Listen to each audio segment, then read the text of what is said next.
Now, the beauty of radio, of course, is that you can only hear our voices and you can't see us, so I won't even begin to describe the outfit that James is wearing today, but at least he has got his shoes on. But we can tell a lot from a voice, and there's a stand we're going to go and see where researchers are trying to understand what happens when a voice goes wrong. So I've come to a stand now with Professor Sophie Scott from the Institute of Cognitive Neuroscience at University College London. Now, you've been doing extraordinary things with voices, and you've persuaded various vocal acrobats to go into brain scanners and perform at the same time. How did you decide who to put in there? Well, essentially, what we tried to do was get a wide range of people. So we've got a lot of different kinds of vocal skill. We've got people talking, we've got people laughing, we've got people rapping, beatboxing, singing. They're seated in your hypothalamus, but quite how they manage us is much of a guess. More specifically, they're in your suprachiasmatic nucleus. I had my brain scanned doing impressions and found out what the difference was between my normal voice and when I do impressions, and found out some things I didn't even know I was doing. And change the accent to an American one and pause after every single word. You get a certain politician. And the wonderful thing is you don't even have to write any comic material for Mr. Trump because he tweets it himself every night at 3 a.m. You mix science and hip-hop, I don't know about that. You're mixing crafty facts and they think it's whack. I can spit huge, create vento raps. Adding science to the hip-hop, I invented that. Okay, I'm better. And what's really extraordinary, I suppose the real important part of this, is the human voice is amazingly important for speech, but it's also an incredible musical instrument. And it's that all the time. Even when we're speaking to each other, we use rhythm and melody as part of our speech all of the time. So are they lying down while they're singing in the scanner? That's quite hard, isn't it? It is hard. So you also had the mezzo-soprano April Frederick, and we can hear a bit of her.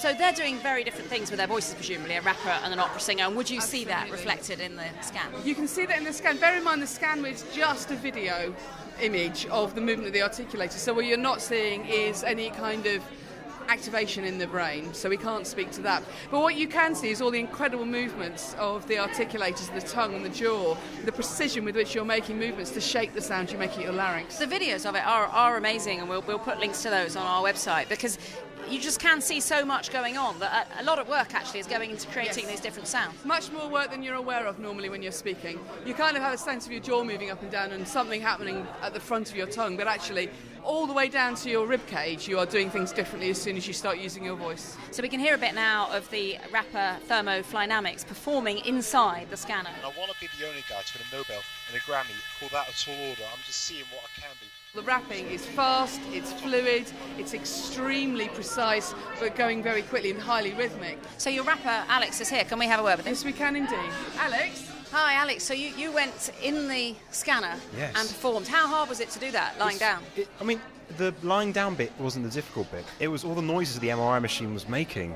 That it's very difficult to stay on beat. And what did you make of it when you saw? Have you seen the pictures of yourself doing it? Yeah, so seeing me, that was really interesting because I'm a scientist. So seeing something that I've worked on as a craft and having Sophie explain it for me was like amazing. Is it one of those things where you don't want to overthink it too much, or it could put you off? I mean, for a lot of what I do, I mix the nerdy pursuits of science with the trappings of hip hop. So I can say that I'm quite existential already. So this is part of the course. Well, thank you for talking to me. And now what we've done is we've got James all wired up, ready on the stage. So what's he got round his chest? He's wearing a breath belt, and that's just picking up movements of his chest wall. But actually it lets us look in great detail at how he's using his intercostal muscles to control the flow of air out through his larynx. And we've got a little stage in the corner of the room here, and there's a microphone and speakers here, and quite an audience has gathered. So James, are you ready? Got a little limerick for you. There was a young lady named Bright whose speed was far faster than light. She set out one day in a relative way and returned the previous night. Boom! It's a science limerick there. Thank you, James. That was very, very good. So what did we see on here? What changed on the trace? As soon as he started performing, he did an enormous breath in, and then you've got The poem. Speaking feels like it's something to do with your face. Or actually, breathing completely differently. From your waist upwards, you start doing everything differently as soon as you start talking or doing anything with your voice. Because what you're doing is with your breath control, you're very finely producing a controlled flow of air that you use to make a sound at your larynx. It's just vibrating the larynx. And do you see medical applications for this in the end?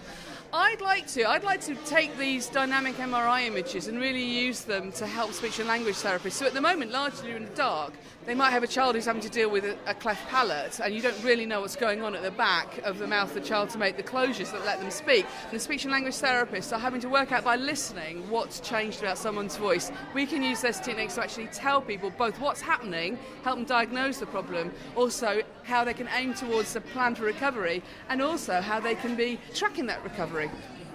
Welcome to What's in a Voice this afternoon. We have Stuart Moore, who's got a very different experience with his voice. Thank you, Sophie. I was born with a heart condition. At the age of 18 months old, I had heart surgery, which although repaired my heart, the surgeons accidentally cut a nerve to my left vocal cord, which left it paralysed. So Stuart, what's the issue that you have with your vocal folds? The left vocal cord was paralysed following heart surgery when I was 18 months old. And how long did it take you to find out what had happened during that heart surgery? It wasn't until I was 18 years old that I saw an ear, nose, throat specialist who actually told me what happened was at a very young age. So I'd gone through life up to that point thinking that I was perfectly fine. It wasn't until then that I actually found out. So you can see from the graph here, it looks like you're having to work much, much harder than everyone else is to talk. Does that feel like a big effort all the time? It depends on circumstances.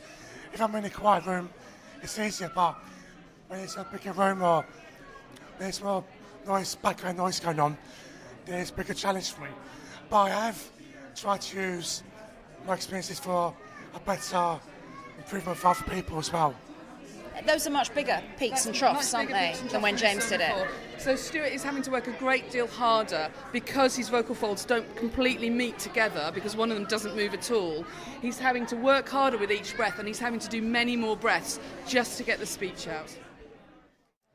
So James, did you expect we'd make you perform today with all those other performers? So you held your own. It was a good lineup, it was a strong lineup. I headlined, and I want to talk about my regular appearance fee now, Pauline. We'll gloss over that, I think. You are listening to Health Check. I'm Claudia Hammond, and my guest, of course, is James Gallagher.